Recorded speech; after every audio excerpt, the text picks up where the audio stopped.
Hey guys, I am Amrita Agrawal from Amrita Agrawal coaching centre. मैं daily अपने channel पे एसएससी सीजीएल टीयर 1 के 2019, 2020 और 2021 में आए हुए मैथ्स से क्वेश्चंस टॉपिक वाइज लेके आती हूँ। आपको एक बार में पिछले 3 साल के आए हुए एक टाइप के सारे क्वेश्चंस मिल जाएंगे, तो आपको उसका कंसेप्ट क्लियर हो जाएगा और शॉर्ट फॉर्मूले के साथ उसके सॉल्यूशन की अच्छी प्रैक्टिस हो जाएगी। अभी तक मैंने ट्रिग्नोमेट्री, ज्योमेट्री और अलजेब्रा ये कंप्लीट करवा दिया है और मेंसुरेशन का ये मैं चौथा पार्ट लेके आई हूँ। इसी तरीके से मेंसुरेशन के भी सारे प्रीवियस 3 साल के क्वेश्चंस कंप्लीट करवा दूंगी, फिर मैं नेक्स्ट टॉपिक पे जाऊंगी और इसी प्रकार आपको पिछले 3 साल के आए हुए मैथ्स के सारे क्वेश्चंस कंप्लीट हो जाएंगे। आप सबको पिछले 3 साल के आए हुए मैथ्स के सारे क्वेश्चन सब एक जगह मिल सकें, इसके लिए मैंने एक प्लेलिस्ट बनाया हुआ है जिसमें मैंने अभी तक जितने भी टॉपिक वाइज पिछले 3 साल के क्वेश्चंस के सॉल्यूशन आपको दिए हैं और आगे दूंगी, उन सब की लिंक उस प्लेलिस्ट में मिलेगी। और प्लेलिस्ट की लिंक मिलेगी आपको आई बटन पे और डिस्क्रिप्शन बॉक्स में। आपको आई बटन पे और डिस्क्रिप्शन बॉक्स में एसएससी सीजीएल टीयर 2 के मैथ्स के प्रीवियस पेपर के सॉल्यूशन के प्लेलिस्ट की लिंक मिलेगी और एसएससी में आए हुए जितने भी मेंसुरेशन के क्वेश्चंस अभी तक मैंने सॉल्व करवाया है और आगे करवाऊंगी, उन सबके सॉल्यूशन के प्लेलिस्ट की लिंक भी मिलेगी जो आपके लिए इम्पोर्टेंट है। तो अभी मैं आपके लिए मेंसुरेशन का 4th पार्ट लेके आई हूँ, तो स्टार्ट करते हैं। क्वेश्चन है, in triangle ACD B and E are 2 points on side AC and AD respectively such that BE is parallel to CD. CD equal to 9 cm, B equal to 6 cm, AB equal to 5 cm and ED equal to 2 cm. What are the measures of the length of AE and BC? कह रहा है कि triangle ACD में AC side पे एक point B, AD side पे एक point E इस प्रकार है कि BE is parallel to CD। आपको BE CD के पैरेलल दिया है, CD की लेंथ 9 सेंटीमीटर दिया है, BE की लेंथ 6 सेंटीमीटर दिया है, AB की लेंथ 5 सेंटीमीटर दिया है और ED की लेंथ 2 सेंटीमीटर दिया है। तो बताना है कि AE और BC की लेंथ क्या होगी। इसकी और इसकी लेंथ आपसे पूछा है कि क्या होगा। सबसे पहले तो आपको ये पता होना चाहिए कि जब भी किसी ट्रायंगल की एक साइड के पैरेलल अंदर एक दूसरी साइड मिलती है, तो इस प्रकार ये जो दोनों ट्रायंगल फॉर्म होते हैं, मीन्स ये ट्रायंगल और ये ट्रायंगल, ये दोनों ही ट्रायंगल एक दूसरे के सिमिलर होते हैं। वो इस वजह से कि जब ये इसके पैरेलल है तो इस प्रकार ये एंगल इसके इक्वल होगा जो एक दूसरे के करस्पॉन्डिंग एंगल होगा। आप सबको पता होगा कि दो पैरेलल लाइंस को जब एक लाइन इंटरसेक्ट करती है तो इस प्रकार बनने वाला करस्पॉन्डिंग एंगल एक दूसरे के इक्वल होता है, जैसा कि आप यहाँ देख रहे हैं कि ये एंगल इसके इक्वल होगा। क्लियर है। उसी प्रकार ये एंगल इसके करस्पॉन्डिंग एंगल है तो ये एंगल इसके इक्वल होगा। क्लियर है।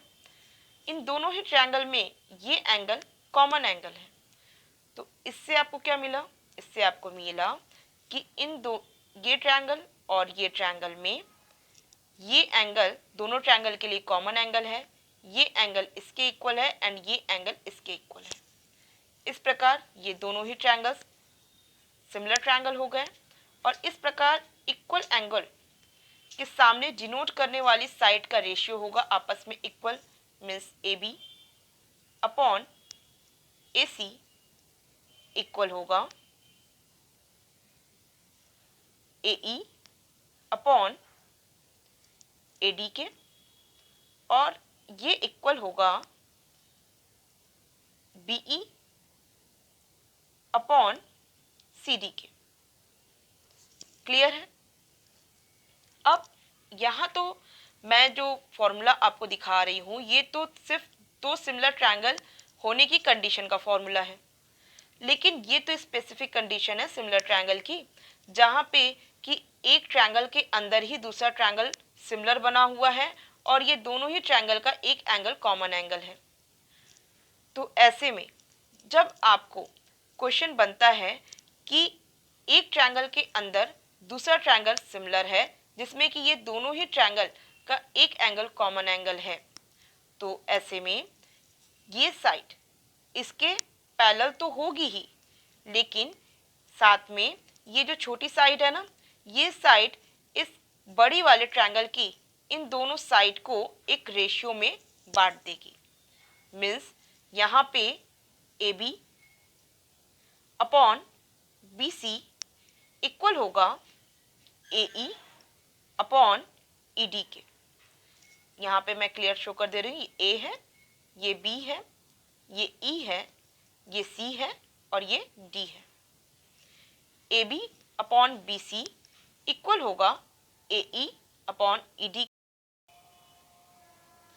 आप इस फॉर्मूले को अपने दिमाग में कुछ इस प्रकार बैठा सकते हैं कि किसी एक ट्रायंगल की एक साइड के अंदर एक साइड इस प्रकार बनी हो कि इस साइड के पैरेलल हो, तो ऐसे में A B upon B C equal हो जाएगा A E upon E D के।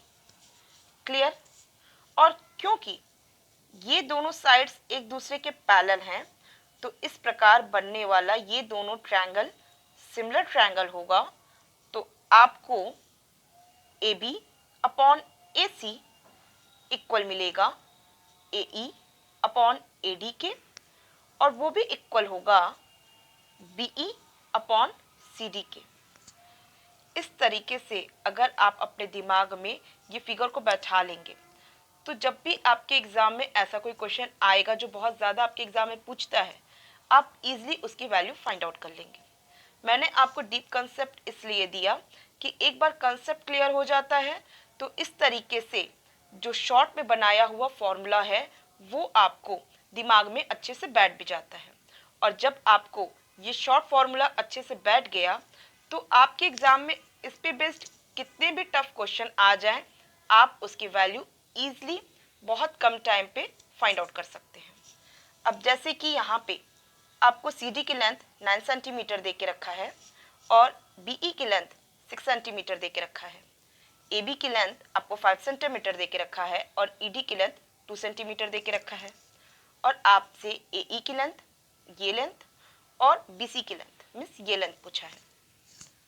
अब आप जान रहे हैं कि बी ई सी डी के पैरेलल है, तो ऐसे में A B upon B C equal होगा A E upon E D के। लेकिन यहाँ पे बी सी और ए ई ये दोनों की लेंथ मुझे पहले से पता नहीं है, तो सिर्फ इस फॉर्मूले के आधार पे मैं बी सी और ए ई की एग्जैक्ट लेंथ तो फाइंड आउट नहीं कर सकती हूँ, क्योंकि मुझे पता है कि ये इसके पैरेलल है, तो ये दोनों ट्रायंगल सिमिलर भी होंगे। ऐसे में A B upon A C equal है A E upon A D के, जो कि इक्वल है B E upon C D के। क्योंकि मुझे बी ई और सी डी की लेंथ ऑलरेडी दे के रखा ही है, तो मैं इसका इस्तेमाल करूंगी। B E upon C D जो कि है 6 अपॉन 9 मीन्स 2 अपॉन 3, ये किसके इक्वल होगा? ये इक्वल होगा ए बी अपॉन ए सी के, और ये इक्वल होगा A E upon A D के। तो अभी मैं ए बी अपॉन ए सी ही रखती हूँ, जिससे कि मैं बी सी की एग्जैक्ट वैल्यू फाइंड आउट कर सकूँ। और जब बी सी की मुझे एग्जैक्ट वैल्यू फाइंड आउट हो जाएगी तो मैं ईजिली ए ई की वैल्यू फाइंड आउट कर लूँगी। क्लियर है? अब यहाँ मुझे ए बी की एग्जैक्ट लेंथ ऑलरेडी पता है कि ये 5 है, तो ऐसे में ए सी की लेंथ क्या हो जाएगी? ए सी की लेंथ हो जाएगी 5 इंटू 3 मीन्स 15 अपॉन 2 मीन्स आ जाएगा 7.5। आई होप ये कैलकुलेशन आप ओरल कर सकते हैं। तो ए सी की लेंथ आपको 7.5 मिली। जब ये कंप्लीट लेंथ आपको 7.5 मिल रही है और ये लेंथ आपको 5 मिल रही है, तो इसका मतलब बी सी की लेंथ क्या हो गई? 2.5। 7.5 में से 5 माइनस करेंगे, मुझे 2.5 मिल जाएगा। और जब बी सी की लेंथ आपको 2.5 मिल गई है तो मैं यहाँ से ही करेक्ट ऑप्शन टिक कर सकती हूँ, बट फिर भी मैं आपको ए ई की लेंथ वेरीफाई करके बताऊंगी कि क्या होगा। जैसे कि सबसे पहले आप देख लीजिए कि बी सी यहाँ बाद में पूछा है, तो यहाँ जो बाद में साइड दिया है वहाँ पे देखिए 2.5 कहाँ है, वहाँ पे फर्स्ट ऑप्शन में ही 2.5 है, इसका मतलब ये फर्स्ट ऑप्शन करेक्ट ऑप्शन है। फिर भी मैं आपको यहाँ पे AE की एग्जैक्ट लेंथ फाइंड आउट करके दिखाती हूँ। जैसा कि आपको AB की लेंथ, मैं यहाँ पे रब कर लूँ, AB की लेंथ 5 दिया हुआ है, BC की लेंथ 2.5 अभी आपने फाइंड आउट किया है, ये लेंथ आपको 2 ऑलरेडी दिया हुआ है। अब ये लेंथ फाइंड आउट करना है तो कहाँ मुश्किल है, 5/2.5 इक्वल टू हो जाएगा AE/2, जिससे कि AE की वैल्यू क्या हो जाएगी 5 इंटू 2/2.5। क्लियर है, 10/2.5 करेंगे आपको क्या मिलेगा, आपको मिलेगा 4। First option is the correct option. और आपने देखा, अगर आपको ये फॉर्मूला जैसा मैंने आपको एक्सप्लेन किया था वो फिगर अच्छे से दिमाग में बैठा रह जाए तो आप इजीली आप इसकी वैल्यू सेकंड्स में फाइंड आउट कर सकते हैं। आई होप आपको सारे पॉइंट्स क्लियर समझ में आए हैं, मेरे पढ़ाने का तरीका समझ में आया है। अगर आपको कोई डाउट होता है तो आप मुझे कमेंट बॉक्स में दीजिएगा। क्वेश्चन है, the bisector of angle be in triangle ABC meets AC at D. If AB equal to 12 centimeter, BC equal to 18 centimeter and AC equal to 15 centimeter, then the length of AD is. आपसे कह रहा है कि angle B का angle bisector AD है। AD angle B को दो equal भाग में बांट दिया है। अगर ये थीटा एंगल होगा तो ये भी एंगल थीटा का होगा। आपको AB की लेंथ 12 सेंटीमीटर दे के रखा है, BC की लेंथ 18 सेंटीमीटर दे के रखा है और AC की लेंथ 15 सेंटीमीटर दे के रखा है। आपसे AD की लेंथ पूछ रहा है कि क्या होगा, ये लेंथ आपसे पूछा है कि क्या होगा। बहुत इंपॉर्टेंट क्वेश्चन है, इस पे बेस्ड मैं आपको एक शॉर्ट फॉर्मूला भी दूंगी और उसका कंसेप्ट भी क्लियर कराऊंगी। और इस पे बेस्ड बहुत ज़्यादा क्वेश्चन आपके एग्जाम में पूछता है, तो एक बार आप ध्यान से देखिएगा, क्योंकि यहाँ जगह कम है, एक्सप्लेनेशन देने में आपको थोड़ी सी दिक्कत होगी। इस वजह से मैं नेक्स्ट स्लाइड में डिटेल में इसका कंसेप्ट क्लियर कराती हूँ। देखिए, आपसे क्या कह रहा है कि एंगल बी का एंगल बाइसेक्टर AD है, मीन्स ये एंगल इस एंगल के इक्वल बन रहा है। आपको AB की लेंथ, BC की लेंथ और AC की लेंथ दिया हुआ है। क्लियर है, आपसे AD की लेंथ पूछ रहा है। तो अगर मैं BD इसके पैरेलल पॉइंट C से एक लाइन ड्रॉ कर दूं, ठीक है, अगर मैं इसके पैरेलल एक लाइन ड्रॉ कर देती हूँ और मैं AB ये जो साइड है इसे आगे बढ़ाते जाती हूँ और आगे बढ़ के एक सीधे में आगे बढ़ाए और आगे बढ़ के ये मान लेते हैं D डैश पे इंटरसेक्ट किया इस पैरेलल लाइन के, तो ऐसे में आप जान रहे हैं कि ट्रायंगल ADB सिमिलर होगा ट्रायंगल ACD डैश के। आपको क्लियर पता है ना कि ये इसके पैरेलल है, तो ये दोनों ट्रायंगल सिमिलर होंगे ही होंगे। ऐसे में AD अपॉन DC इक्वल हो जाएगा AB अपॉन BD के। क्लियर है, या तो हम लिख सकते हैं कि AD अपॉन AC इक्वल होगा AB अपॉन AD डैश के। क्लियर है, क्योंकि आपको AC की लेंथ दी हुई है, इस वजह से ये जो सेकंड फॉर्मूला बन रहा है ना, ये ज़्यादा आपके लिए यूजफुल होगा। क्लियर है, अब देखिए यहाँ पे आप क्या देख रहे हैं कि BD एंगल बाइसेक्टर है एंगल B का, मीन्स ये एंगल थीटा है तो ये एंगल थीटा हुआ, और मैंने BD के पैरेलल CD डैश को एक बनाया है, तो ऐसे में ये एंगल जो थीटा एंगल यहाँ पे ये एंगल आप देख रहे हैं, ये एंगल इस एंगल के इक्वल मिलेगा, क्योंकि ये दोनों एंगल्स एक दूसरे के क्या होंगे, अल्टरनेट एंगल होंगे। जब दो पैरेलल लाइन को एक इंटरसेक्ट करती है लाइन, तो इस प्रकार बनने वाला जो अल्टरनेट एंगल होता है ये दोनों आपस में इक्वल होता है, तो ये एंगल भी क्या हो गया, थीटा हो गया।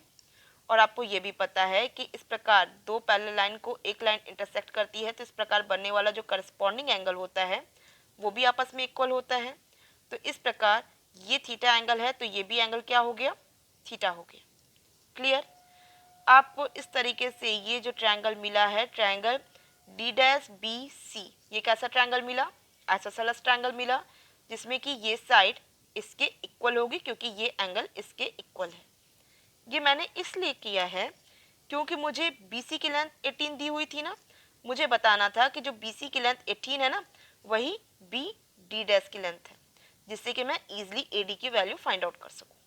तो BD डैश की लेंथ मुझे क्या मिल गई? 18 मिल गई। क्लियर है? अब मुझे AD की लेंथ फाइंड आउट करनी है, तो मैं क्या करूंगी? मैं करूंगी AD upon AC means AD upon 15, AD upon 15 equal to AB means AB की लेंथ तो 12 है, अपॉन AD डैश जो कि हो जाएगा 12 प्लस 18 मीन्स 30। मीन्स AD की लेंथ क्या मिल जाएगी मुझे? मिल जाएगी मुझे 6। आपकी वैल्यू आ जाएगी 6। तो मैं देख लेती हूँ कौन सा ऑप्शन है 6। Second option is the correct option, ये 6 ही इसका सही आंसर होगा। क्लियर है?